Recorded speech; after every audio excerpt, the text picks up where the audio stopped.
Welcome to learn with Sachi store. तो आज की वीडियो हमारी पॉलिटिकल साइंस के सेमेस्टर 4 के बच्चों के लिए है। इस वीडियो में हम आपको top 50 question, most important question बताने वाले हैं जो कि आपके अभी 2023 के एग्ज़ाम में आने वाले हैं। तो इस वीडियो में हम आपको प्लेटो से लेके बोंदा तक पार्ट 1 में हम आपको सारे चैप्टर के मोस्ट इम्पॉर्टेंट क्वेश्चन बताएंगे। पार्ट 2 में हम आपको इसके आगे के सारे क्वेश्चंस बताएंगे जो कि आपके एग्ज़ाम के लिए मोस्ट इम्पॉर्टेंट है। तो अगर आप हमारे चैनल में नए हैं तो प्लीज़ लाइक कर दीजिए, सब्सक्राइब कर दीजिए और बेल आइकन को प्रेस करना बिल्कुल भी मत भूलिएगा।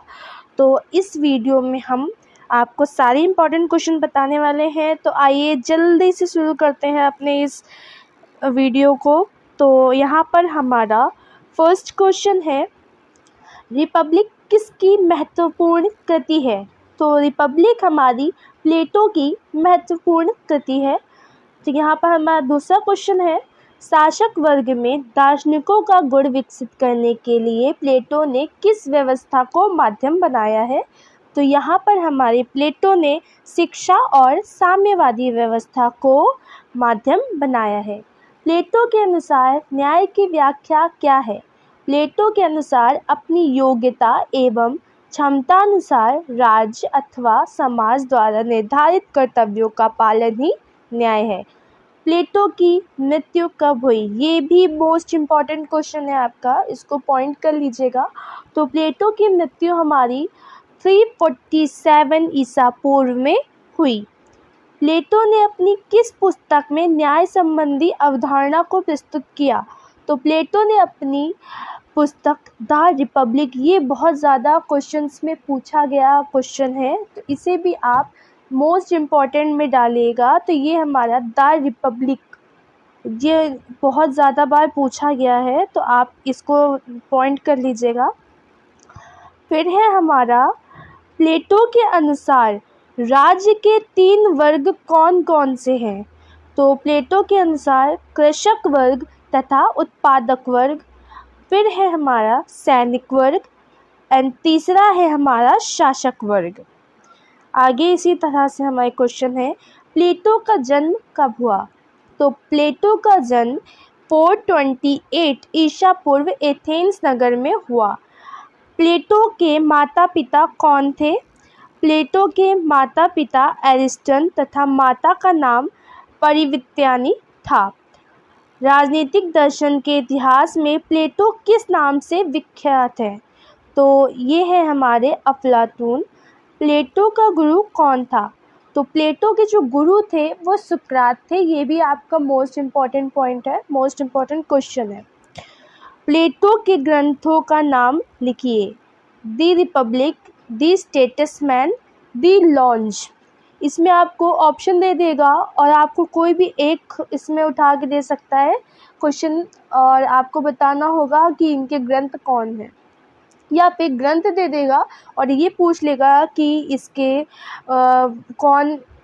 किसने लिखी है ये। तो अरस्तु की सर्वश्रेष्ठ रचना का नाम उल्लेख कीजिए। अरस्तु की सर्वश्रेष्ठ रचना जो है हमारी वो है पॉलिटिक्स। अरस्तु ने राज्य को किस प्रकार परिभाषित किया है? तो अरस्तु ने राज्य को राज्य, परिवारों और ग्रामों का एक ऐसा समुदाय है जिसका पूर्ण और आत्मनिर्भर जीवन की प्राप्ति लक्ष्य है। अरस्तु के अनुसार राज्य किस प्रकार की संस्था है? तो अरस्तु के अनुसार राज्य परिवारों का समूह है। ठीक है, इन्होंने परिवारों का समूह बताया है। अरस्तु के अनुसार राज्य की परिभाषा बताइए। तो अरस्तु के अनुसार राज्य कुलों और ग्रामों का एक ऐसा समुदाय है जिसका उद्देश्य पूर्ण और आत्मनिर्भर जीवन की प्राप्ति है। अरस्तु किसका शिष्य था? अरस्तु जो थे वो प्लेटो के शिष्य थे। अरस्तु का जन्म कब हुआ? तो अरस्तु का जन्म 384 ईसा पूर्व मकदूनिया में हुआ था। ये भी आपका इम्पोर्टेंट पॉइंट है। राजनीति विज्ञान का पिता किसे कहते हैं? राजनीति विज्ञान का पिता अरस्तु को माना जाता है। मध्ययुगीन राजनीतिक चिंतन का मुख्य विषय क्या था? चर्चा और ग्रंथ के बीच चलने वाला सत्ता संघर्ष था। चर्चा राज्य सत्ता के संघर्ष को हम कितने भागों में विभाजित कर सकते हैं? तो इसको हम 2 भागों में विभाजित कर सकते हैं। पहला भाग है हमारा चर्चा की सर्वोच्चता का काल, द्वितीय भाग राज्य की सर्वोच्चता का काल। इसी तरह हमारे अब देखते हैं नेक्स्ट प्रश्न को। तो इसमें बोला गया है पोप ग्रेगोरी के बाद पोप की गद्दी पर कौन बैठा? तो पोप ग्रेगोरी सप्तम की मृत्यु के 100 वर्ष बाद इनोसेंट तृतीय पोप की गद्दी पर बैठा। एक्विनास कहाँ का निवासी था? तो नेपल्स राज्य के एक्विनो नगर का ये निवासी थे। फिर हमारा नेक्स्ट प्रश्न है थॉमस एक्विनास की अनुसार कानून की परिभाषा क्या है?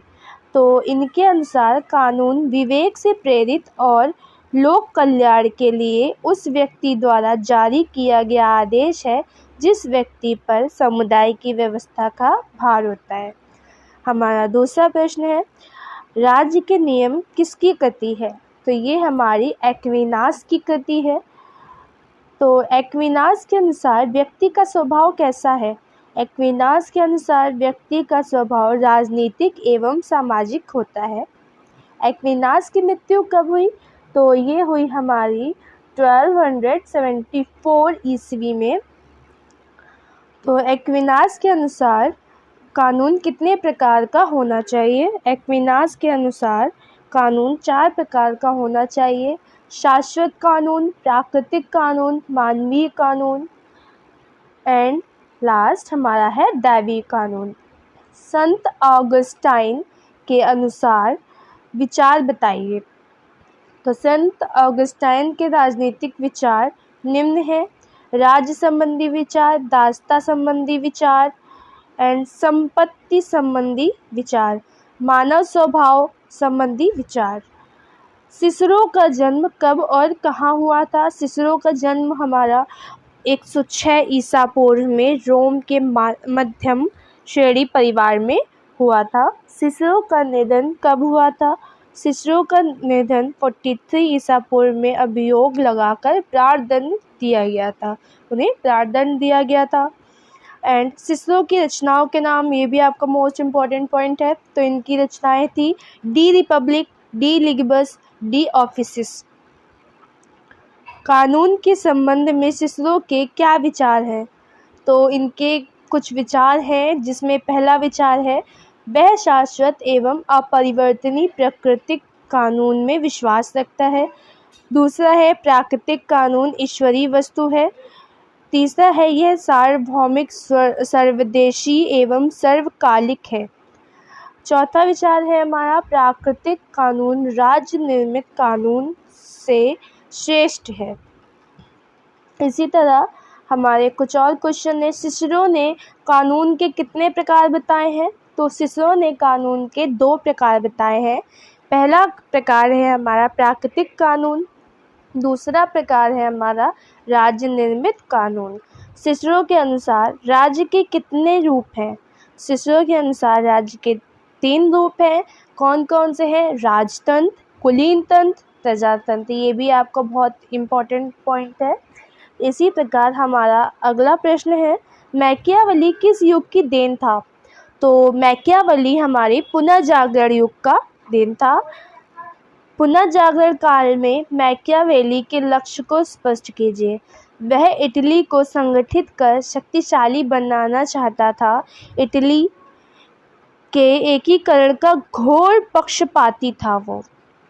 मैकियावेली के समय में इटली कितने राज्यों में विभाजित थी? तो मैकियावेली के समय में इटली 5 राज्यों में विभाजित थी। मैकियावेली को किसका नाम दिया गया? तो इन्हें चाणक्य, इटली का चाणक्य बोला गया। ठीक है, तो ये भी इम्पोर्टेंट क्वेश्चन है आपका। और अब है हमारा मैकियावेली की प्रसिद्ध रचना का नाम बताइए। तो मैकियावेली की प्रसिद्ध रचना है हमारी द प्रिंस। फिर है हमारा मैकियावेली के आधुनिक युग का क्या नाम दिया गया? तो इनको बताया गया आधुनिक युग का शिशु। ठीक है, ये भी इम्पोर्टेंट क्वेश्चन है आपका। तो आगे देखते हैं, मैकियावेली का जन्म कहाँ हुआ था? तो मैकियावेली का जन्म फ्लोरेंस में हुआ।